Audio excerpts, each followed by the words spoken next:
industriales y vamos a saludar a su presidente, a César Franco. Buenas tardes. Muy buenas tardes.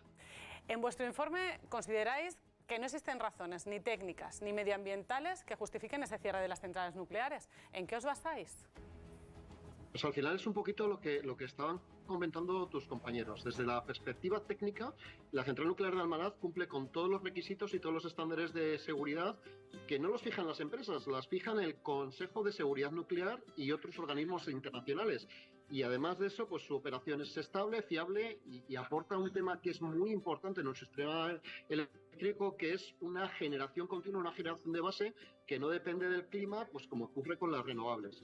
Desde la perspectiva medioambiental, a día de hoy la energía nuclear es una de las fuentes con menor número de emisiones de CO2, ¿vale? Y además eso lo ha reconocido Europa, incluyendo la energía nuclear dentro de la taxonomía de las energías verdes. A corto plazo, la sustitución de esa energía que está proporcionando ahora mismo Almaraz sería con gas natural, y sustituirla por gas natural, que es lo más viable, lo que hace es incrementar las emisiones y complicar que España cumpla los objetivos de descarbonización. Hablabas de esos estándares de seguridad que cumple Almaraz a pesar de tener más de 40 años de vida. ¿Es segura más allá de este tiempo? Vosotros como ingenieros, ¿qué opináis? ¿Las infraestructuras son viables hasta los 60 años? Las infraestructuras bien mantenidas y bien operadas, como es el caso de Almaraz, no tienen ningún problema en aumentar su vida útil.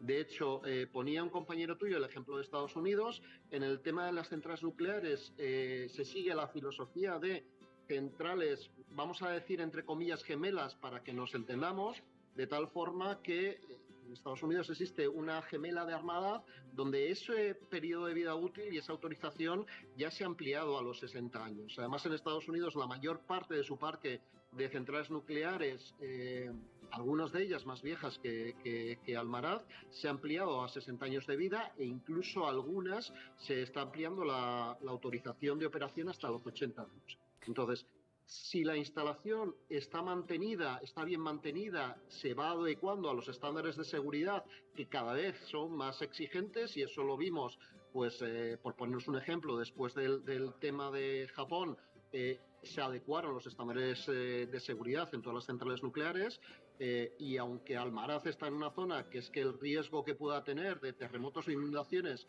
no tiene nada que ver con lo que pasó en su momento, a pesar de todo ello se siguen adecuando y se siguen actualizando, incluso ante riesgos que la posibilidad de que ocurran es que son ínfimas. Hablábamos aquí en la mesa del volumen de generación de energía. ¿Qué pasaría si se cerrara Almaraz? ¿Podría haber desabastecimiento eléctrico?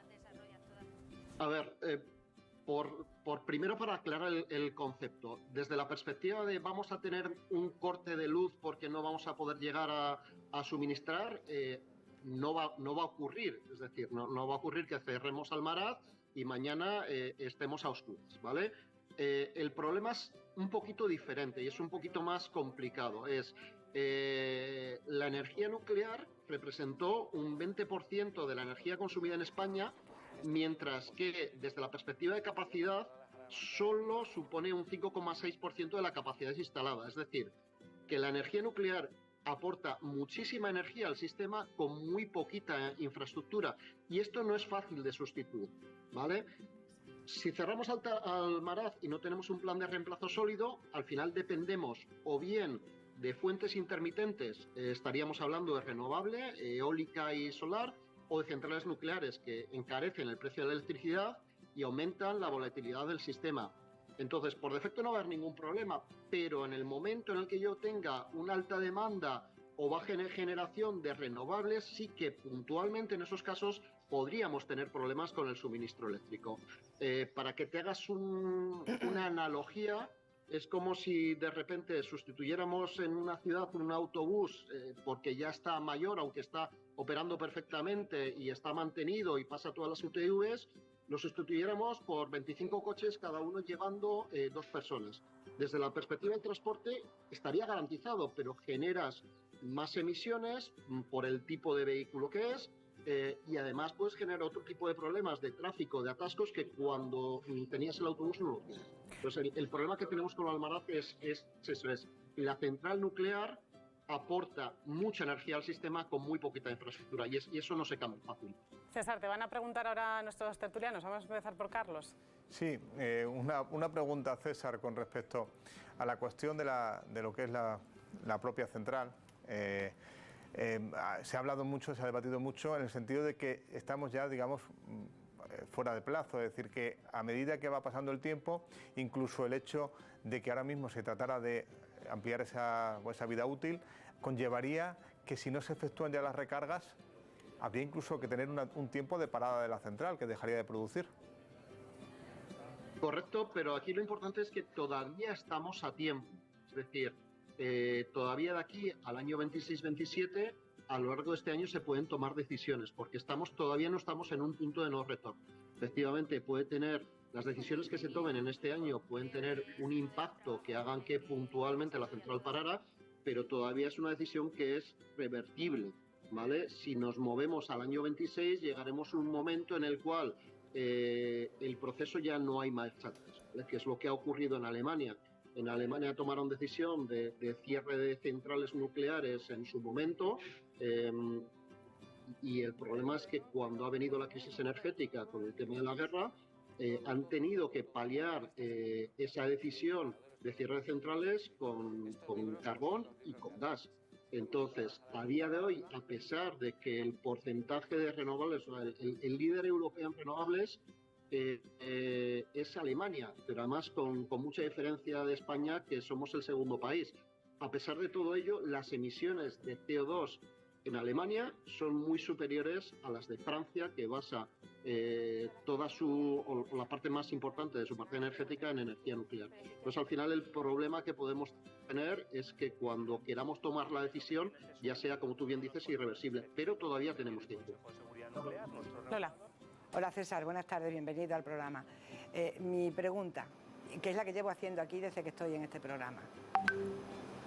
¿A qué obedece que este gobierno, pero encabezado por Pedro Sánchez, esté empecinado en cerrar esta central nuclear? ¿A qué cree usted que obedece este empecinamiento? A ver, no me gusta meterme en política porque es que no es mi función. Al final nuestro objetivo como profesional es dar exclusivamente criterios técnicos. Pero lo que sí que es cierto es que en este país, y suena mal decirlo, es que parece que hay energías de izquierdas y energías de derechas, cuando al final la energía es energía. ¿De acuerdo? No tiene ningún tipo de connotación o no debería tener ningún tipo de connotación política. Entonces, sí que es cierto que estamos hablando desde los años 80, cuando se dejó el desarrollo de la energía nuclear, se tomaron una serie de posicionamientos políticos y esos posicionamientos, que estamos hablando de hace ya más de 40 años, se siguen arrastrando en la actualidad, cuando sí que es cierto que desde la perspectiva tecnológica, desde la situación y coyuntura económica y social, ha cambiado mucho nuestro país. No tiene nada que ver con el país que éramos en los años 80, cuando se decidió que centrales como la del Valdecaballeros, que estaba prácticamente para poner en marcha, no se continuara con ella, ¿vale? Y el problema que tenemos es eso, el problema es que arrastramos condicionamientos que no tiene nada que ver con condicionamientos técnicos, que es lo que debería tomar las decisiones de nuestros políticos. Gracias, César, por habernos atendido esta mañana. No te decidimos que te metas en política, ¿eh? Nada, hasta ahí. Gracias. Presidente del Consejo de Ingenieros e Industriales. Que tengas buen día. Un placer. Mil gracias.